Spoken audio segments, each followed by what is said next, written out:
Well, it's great to meet you. Thank you so much for taking a minute out today. Thank you for inviting me. Yes, sir. My, So before we get into your life, and I think especially speaking of the pandemic, that's where I want to start. But I think health has been more of a central focus, physical and mental health. So I want to begin our conversation with 5 years ago. We were trying to figure out this pandemic. It threw us all into the unknown. We all had to pivot and do new things. How much of living and adapting to that time period has reverberated into your work and what you do today? well, I think if I had to pick one specific thing, it really highlighted the importance of self care because we were forced to isolate, right? Be inside. So we couldn't go to the gym. It was much harder to get groceries, especially healthy foods, fruits and vegetables became harder to come by. Those people, at least in my world, my clients who survived the pandemic the best were the ones who really put in a lot of effort into their own self care, both mentally and physically. That was another thing that the pandemic sort of highlighted is the interconnectivity and the intimate relationship that our brains have with our bodies. And since we were under a tremendous amount of stress during the pandemic, many of us, including myself, um, it was super important to be conscious of that connection because the thoughts that you were thinking or we were thinking during the pandemic, whether they were anxious thoughts or um, end of world kind of thoughts, manifested themselves in many ways in a physical way, whether it was back pain or just overall discomfort. Um, and so, yeah, the pandemic, I think, really highlighted um, the importance of self care and how important it is that you prioritize your self care, meaning that you take care. Right? I tell many of my clients, nobody's ever going to take care of you better than you can take care of yourself. And so, if you start there, it makes it that much easier to prioritize your self care, which in turn makes you stronger, more resilient. And for my clients who are all over 50, it allows them to perform at a higher level at life, at work, at play, and especially if they have people who rely on them, whether it's employees, family members, um, children. Some of my clients are now having to take on the role of caretaker, meaning that they are in their 50s, 60s, and 70s, and their parents are now in their 80s and 90s. And so now they have to take care of them. And so if they aren't taking care of themselves, it makes it much harder for them to have the energy, right? The motivation and the love to take care of those who rely on them the most. So, if you were put in front of a bunch of grade school kids right now, today in 2025, and one of the kids wanted to know what you did for a living, it's career day, how would you answer them? I would answer them that I help their parents move better, feel better, and look better so they can take better care of them. So, when you were that age, what did you want to be when you grew up? What was your dream life? I think not quite sure I had a specific idea, like a vision in mind of what I wanted to be when I grew up. But as a young kid, one of my favorite things to do was to draw. And so throughout my adolescence and high school and college, I was an art major. I wanted to be an artist. So, how did we get here? Take me back to where you were born and raised. What were the foundational seeds of getting into health and fitness and steering people towards a more healthier existence? How did that become your life? So I was born in New York City to a single mom um, who was handicapped. She didn't like to be referred to as handicapped, but she was missing her right leg from the knee down. But that never stopped her from doing anything or being anything that she wanted. She's my hero. She's no longer with us, but she was my hero, still is. I think about her every single day. And she had to overcome a lot of adversity. Um, so I grew up in a very loving household, but with very little means. I used to joke with my mother that we were poor, and my mother would correct me and say, "We're not poor, we just don't have any money." Which I still use that today. So growing up, excuse me, in a low income household, I was always very cognizant of money and how expensive things were, and that we didn't have a lot of money to buy really nice things. In high school, I went to the High School of Music and Art, which is now um, the LaGuardia High School of Performing Arts. And if you watch the Academy Awards over the weekend, Timothy Chalamet is a graduate of Yeah. LaGuardia. So um, it was really expensive to get art supplies. If you've ever tried to buy a tube of Winsor Newton watercolor color paint, you realize how expensive it is. So anyway, um, got out of college. I did some traveling and sort of spent all of the money that I had saved working as a bartender to put myself through to pay for school. And so I needed a job. And I saw this ad in the New York Times about a great career in the health and wellness industry, help people get fit, help people live healthier lives. You can make, you be in a great environment. And that caught my eye. As a kid who was always encouraged to go out and play, I've been physical throughout my entire life. It's often how I express myself. I use my hands a lot. I would consider myself a fidgeter, which means I can't really sit for long periods of time because I like to move around. It's just how I express myself and how I express my energy. So as a kid, I participated in sports, martial arts, swim team. I got my first weight set at the age of 12.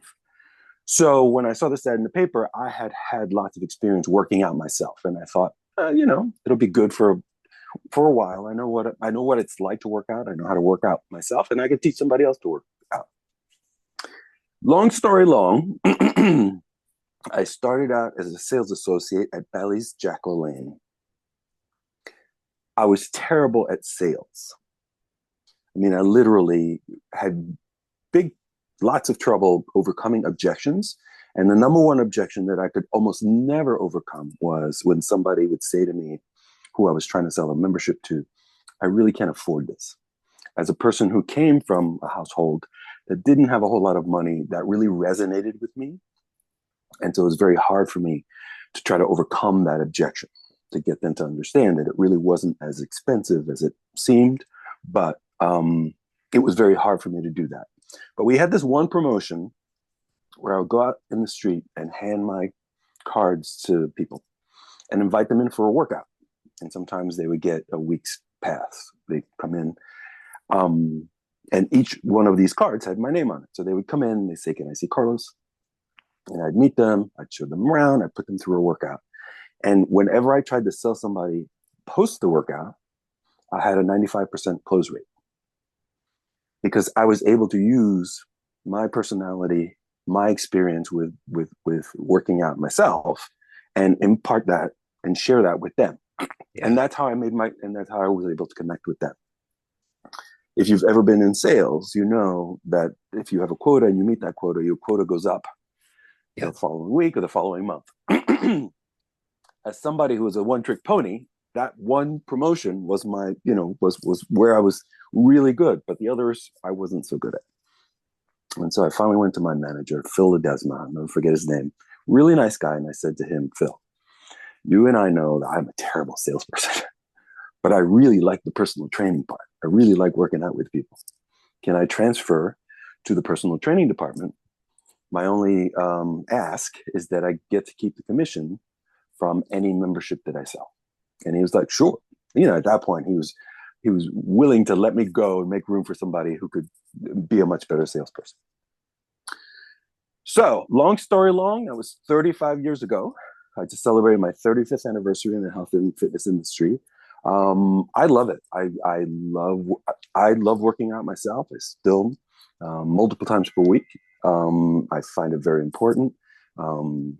It's a huge confidence builder for me, and I've been able to use that and build a business.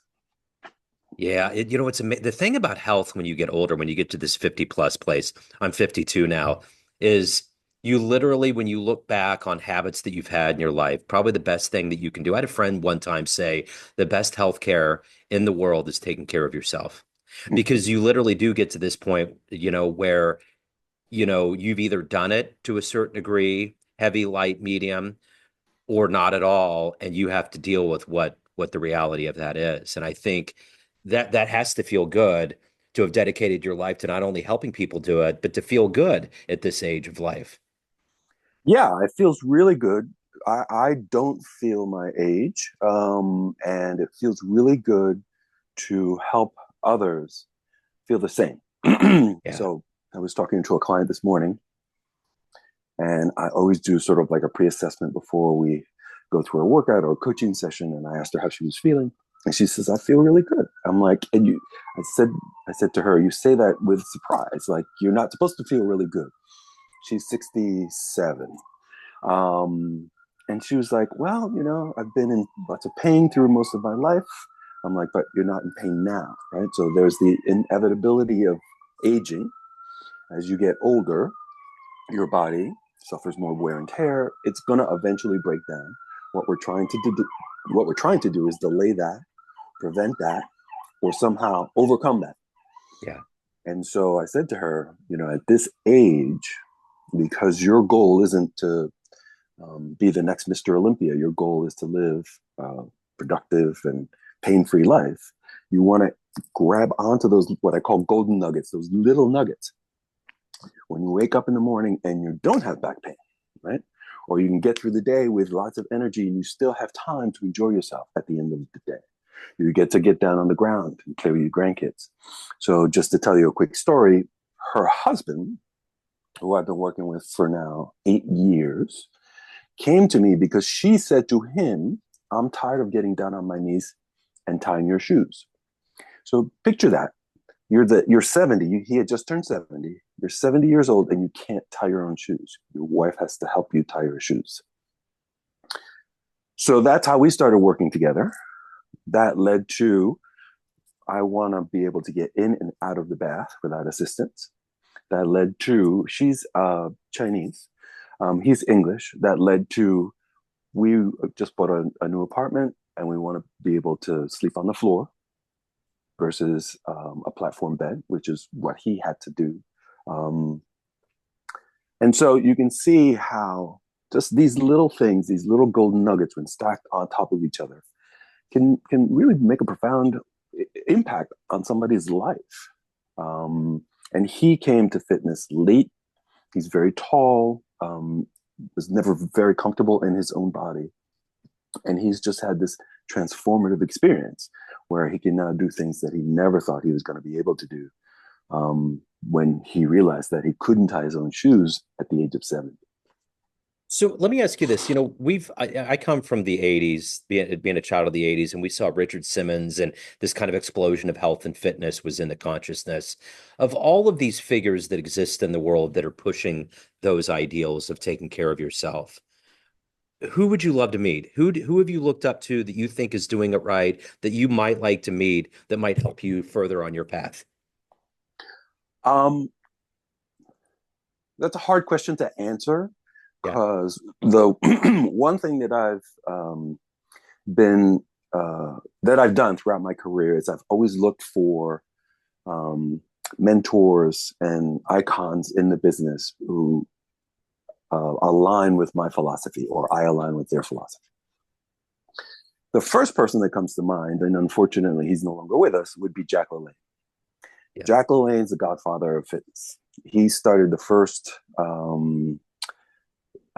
commercial health club in 1936 called the European Health Spa. He was one of the first people to promote home exercise and body weight exercises like push-ups and chair dips. And he was one of the first people to start juicing. And I don't juice, but many people find it beneficial. He started promoting juicing, supplements. He lived to 96 and he died from complications of pneumonia. His wife, Elaine Lane, just celebrated her 97th birthday. Wow. And we just had the Jack LaLanne jumping jack challenge. It was at the URSA convention last fall. I think it was September. And the original record was 2,772 people had participated. We're doing jumping jacks all at the same time. And so we all got on a Zoom call and we did jumping jacks. And we surpassed the record by 6,000. It was 9,000 people across the world were doing jumping jacks in his honor and to celebrate her birthday. So if I had to pick one person, it would be Jack Rowling. So let me ask you this. Let's say you walk into a room and all of the clients that you've had throughout all of your years of doing this, all of the decades, all of the colleagues, and you have to walk up to a podium and tell all of these people one fun thing, a fun story about you and your life that they may not know about, that might give them an extra insight into who you are. What story would you tell them? Story would I tell them? Wow, that's a hard one. That's a hard one. Um, huh, what story would I tell them? You know what? I think if I'm being super personal, is I would tell them the story of the first time. So I grew up as I said earlier, a single parent household. My father left when I was two, and I guess the story that I would tell would be the first time one of my friends asked me if I missed my father. My response was then, and for many years after, you can't miss something you never had. Yeah. I learned as an adult when, it really hit home when my best friend lost his dad. And I came to the realization that that was BS. That I had used that as a suit of armor to protect me from the fact that my father, essentially abandoned me at the age of two. Yeah. And I think if I had come to that realization, or at least that acceptance earlier, it would have saved me a lot. Yeah. Having said that, one of the reasons that I'm such a physical person and got into fitness in the first place was because I wanted to be more masculine. I wanted to be a man. I Yeah. wanted to be, and I always thought in the back of my mind, if I ever got to meet my dad, if he ever got to see me, I would want him to be impressed Yeah. by what he saw. Yeah. What a great story. Yeah. So, speaking of that, of all of the accomplishments and evolution and achievement you have in your life, what are you the proudest of? What rises to the top? Um, Professionally or personal? It could be either. The Venn diagram can bleed into itself. Mm-hmm. I think if I were to pick something that would bleed into both, is the relationships that I have built throughout the years. As I would consider myself an introvert, I've worked really hard to be extroverted and share, me with my world. And I think one of the things, or the main thing, that saved my business when the pandemic hit, right? So 5 years ago, I was seeing mostly all of my clients in person, face to face. When the pandemic hit, that shut down. And for many years after. So all of my clients, as you know, are 50 and above, which puts them in the high risk category. So it would have been almost criminal for me to um, encourage them to see me in person.